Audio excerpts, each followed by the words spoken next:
In June, the Pentagon will issue a report to Congress on UFOs, thanks to a little-known stipulation in the December 2020 COVID stimulus bill signed by former President Donald J. Trump. Gideon Lewis Krause is a staff writer for The New Yorker. He has a new article out this week titled, "How the Pentagon Started Taking UFOs Seriously."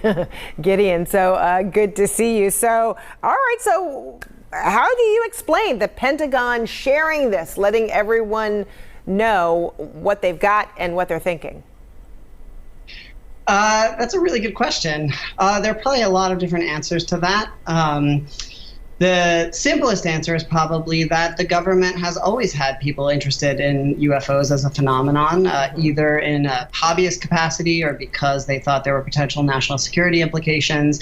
And in this case, what happened is that some of those people back in 2007 intersected with Harry Reid when he was the Senate Majority Leader, and he and the late Senators Stevens and Inouye put together a congressional earmark to look into this, to fund an outside contractor study.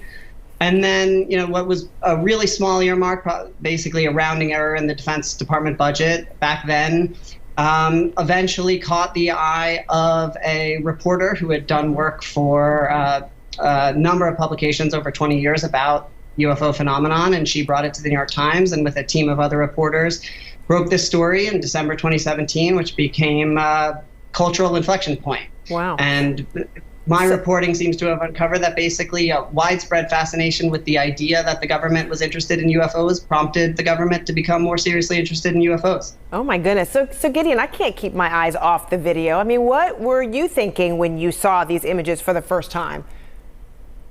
Well, the videos are sort of hard to parse. I mean, there are a lot of people who have made pretty persuasive arguments that what's being seen in these videos are just balloons or planes or drones or, other normal, more mundane terrestrial phenomenon.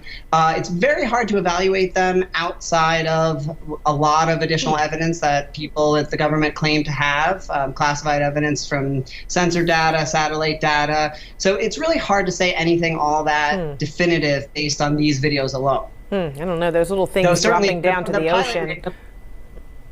Yeah. Okay, well, I want you to listen to what the former head of national intelligence had to say about UFOs recently. There are a lot more sightings than have been made public. Some of those have been declassified. When we talk about sightings, we're talking about objects that have been seen by Navy or Air Force pilots or have been picked up by satellite imagery that, frankly, engage in actions that are difficult to explain.